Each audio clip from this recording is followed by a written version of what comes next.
कल तक मार्केट में पैनिक था, आज सेलिब्रेशन है। सिर्फ 24 घंटे में सेंसेक्स ने 900 पॉइंट की गिरावट को ऑलमोस्ट पूरा रिकवर कर दिया है। लेकिन सवाल यह है कि आखिर रात भर में ऐसा क्या बदल गया? क्रूड ऑयल, आरबीआई और एक बड़ी यूएस इंडिया डील की खबर ने मार्केट का पूरा मूड ही रिवर्स कर दिया है। और साथ ही आईआरएफसी में आज 5% का झटका, वो भी इन्वेस्टर्स को कंफ्यूज कर रहा है। चलिए समझते हैं पूरी कहानी। मेरा नाम है प्रेम और वीडियो शुरू करते हैं। कल मार्केट का मूड देखकर जो डर लग रहा था, आज मार्केट ने बिल्कुल उसका उल्टा किया है। कल का 900 पॉइंट का क्रैश और आज की 800 पॉइंट की सॉलिड रिकवरी, इसको बोलते हैं क्लासिक कमबैक। सेंसेक्स 790 पॉइंट्स के ऊपर जाकर 76,991 पर क्लोज हुआ है और निफ्टी ने वापस 24,000 का मार्क रिक्लेम करके उसके ऊपर 24,022 पर सेटल हुआ, क्लोज हुआ। और बैंक निफ्टी की बात करें तो आज ऑलमोस्ट 1000 पॉइंट के रैली के बाद 0.2% उछलकर फाइनली क्लोज हुआ 58,150 पे। एक दिन पहले जो लोग पोर्टफोलियो देखकर परेशान थे, आज उनको मार्केट ने एक बढ़िया दिलासा दिया है। अब सवाल ये आता है कि एक ही रात में कौन सी हवा बदल गई? इस रिबाउंड के पीछे 3 सॉलिड ड्राइवर्स है। पहला और सबसे बड़ा ड्राइवर क्रूड ऑयल।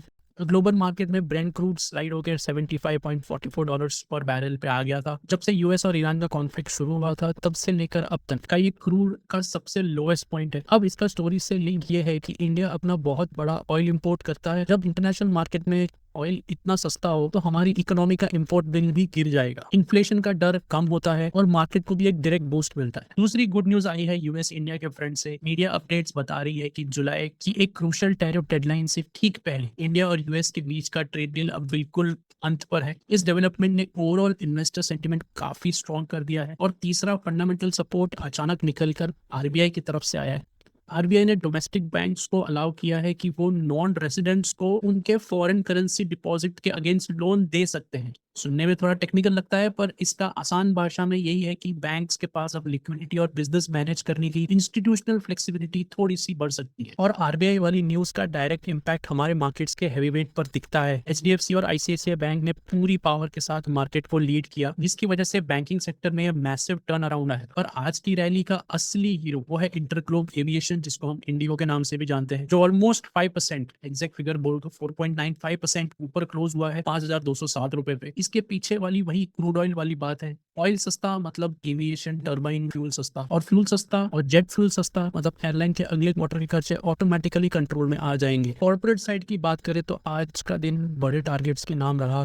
पहले अडानी ग्रुप, इनकी एजीएम चल रही थी, जहां गौतम अडानी ने पावर सेक्टर के लिए 2 लाख करोड़ का मैसिव केपेक्स प्लान की अनाउंसमेंट कर दी है। उसी के साथ मॉर्गन स्टैनली ने अडानी एंटरप्राइजेस पर अपना एक बुलिश व्यू रखा है। उसके चलते स्टॉक ने 2% की थोड़ी सी तेजी दिखाई। उधर टाटा मोटर्स के अंदर अच्छा लेवल का अग्रेशन चल रहा है। सेशन के दौरान ये स्टॉक 5% तक शूट हुआ था और मार्केट क्लोज होने पर ऑलमोस्ट 3.2% के स्ट्रॉन्ग गेन्स पर सेटल हुआ है। कंपनी ने बहुत बोल्ड गाइडेंस दी है, उनको कमर्शियल व्हीकल्स में 40% मार्केट शेयर कैप्चर करना है और अपनी इवेको पार्टनरशिप का फुल फायदा उठाना है। और तीसरा बड़ा स्टेटमेंट आया है नोएल टाटा की तरफ से ट्रेंड की एजीएम में, जहां उन्होंने कंपनी के रेवेन्यू को 10 टाइम्स ग्रो करने का एम्बिशन विजन सामने रखा है। ऐसे विजनरी टारगेट्स सुनकर मार्केट का एक्साइट होना तो बनता है। और ट्रेंड भी आज 3% के ऊपर क्लोज हुआ है। अब आगे आईटी और रियलिटी के सेक्टर्स देखिए तो कल की गिरावट का पूरा बदला लिया है। आज दोनों सेक्टर्स आज 2-2% ऑलमोस्ट बढ़े। निफ्टी रियलिटी इंडेक्स में भी आज तगड़ी रैली आई है और इंडेक्स 2.17% ऊपर 823.55 पर फिनिश हुआ। तो बॉटम लाइन ये है कि कल का पैनिक शायद टेम्पररी था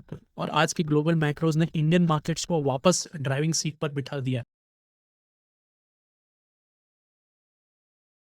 सोचो आप मार्केट में कोई प्रीमियम गैजेट लेट से 1 लाख रुपए का खरीदने जा रहे हो और अचानक से कोई आपसे कह दे कि यही सेम चीज आपको 93,000 में या 92,000 में मिलने वाला है, तो आप क्या करोगे? ऑब्वियस सी बात है, आप खरीदने के लिए थोड़ा वेट करोगे और करंट प्राइस जो है वो सस्टेन नहीं करेगा। बिल्कुल यही सेम कहानी आईएफआरसी यानी इंडियन रेलवे फाइनेंस कॉर्पोरेशन के शेयर के साथ हुआ है, जिसके चलते स्टॉक 5% तक गिर गया। इसका पूरा कॉन्टेक्स्ट ये है कि ट्यूसडे को आईआरएफसी का शेयर करीब 98.37 पर क्लोज हुआ था और उसके बाद रात को गवर्नमेंट ने अनाउंस किया कि वो इस कंपनी में अपना 2% तक का स्टेक बेचने वाले हैं, जिसे हम स्टॉक मार्केट की लैंग्वेज में ओएफएस यानी ऑफर फॉर सेल कहते हैं। अब ट्विस्ट इसमें यह है कि गवर्नमेंट ने इस शेयर को ऑफलोड करने के लिए जो फ्लोर प्राइस फिक्स किया है वो है 91 रुपीज पर शेयर, जो पिछले क्लोजिंग प्राइस से सीधा 7.5% नीचे था। जैसे ही आज सुबह यह ओएफएस बड़े इंस्टीट्यूशनल इन्वेस्टर्स यानी नॉन रिटेल कैटेगरी के लिए ओपन हुआ, स्टॉक में एक नॉर्मल प्रॉफिट बुकिंग और सेलिंग प्रेशर देखने को मिला। मिला और दिन खत्म होते होते ये शेयर करीब 5% तक गिर गया और 93.5 के आसपास आकर क्लोज हुआ है। ऐसे अगर लाइव मार्केट के दौरान अगर आपकी नजर थी मार्केट प्राइसेस के ऊपर तो माहौल काफी एक्साइटिंग और टेंशन भरा हो गया था, क्योंकि स्टॉक इंट्राडे में फिसल कर 92.9 तक चला गया था, बिल्कुल 91 के फ्लोर प्राइस के आसपास। पर अच्छी बात ये रही कि मार्केट क्लोजिंग आते आते इसने वहां से थोड़ी सी रिकवरी दिखा दी है। अब आते हैं इसके पीछे के क्यों के ऊपर।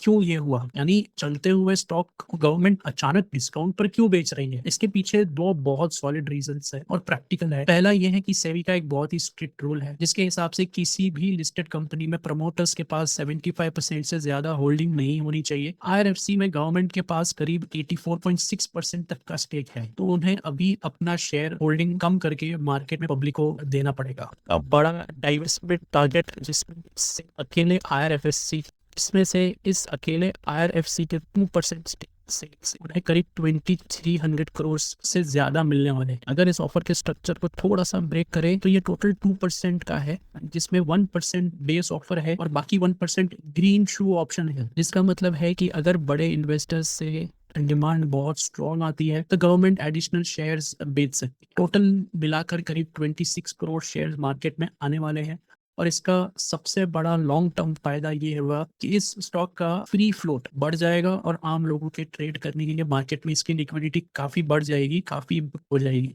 अब बड़े इंस्टीट्यूशनल इन्वेस्टर्स का तो दिन निकल गया। अब अगला ट्रेडिंग सेशन यानी कल थर्सडे को पूरा का पूरा रिटेल इन्वेस्टर्स यानी हम और आप जैसे लोग के लिए ओपन रहेगा, जहां इस फ्लोर प्राइस के बेसिस पर अप्लाई किया जा सकता है। एज अ रिटेल इन्वेस्टर्स हमें इस पूरे सिनेरियो से बस एक टेक अवे लेना है कि ये जो 5% का फॉल आया है ये प्योरली एक टेक्निकल एडजस्टमेंट हो सकता है। इस कंपनी के कोर बिजनेस से कोई नेगेटिव कनेक्शन नहीं है, शायद कोई लेना देना नहीं है और जैसा कंपनी का परफॉर्मेंस चल रहा है वैसा ही चलता रहेगा। तो अगले सेशन में सबकी नजर इसी बात पर रहेगी कि रिटेल इन्वेस्टर्स इस डिस्काउंट का फायदा उठाने के लिए कितना जमकर बिडिंग करते हैं और स्टॉक वहां से कैसा एक बेस बनाता है, कैसा परफॉर्म करता है। Let's see. चलिए ये था आज का वीडियो। प्लीज लाइक कीजिएगा, सब्सक्राइब कीजिएगा और बेल बटन दबाना ना भूलिएगा ताकि आपको नोटिफिकेशन आ जाए। मेरा नाम है प्रेम, मिलता हूँ अगले वीडियो तक, तब तक के लिए थैंक यू, बाय बाय।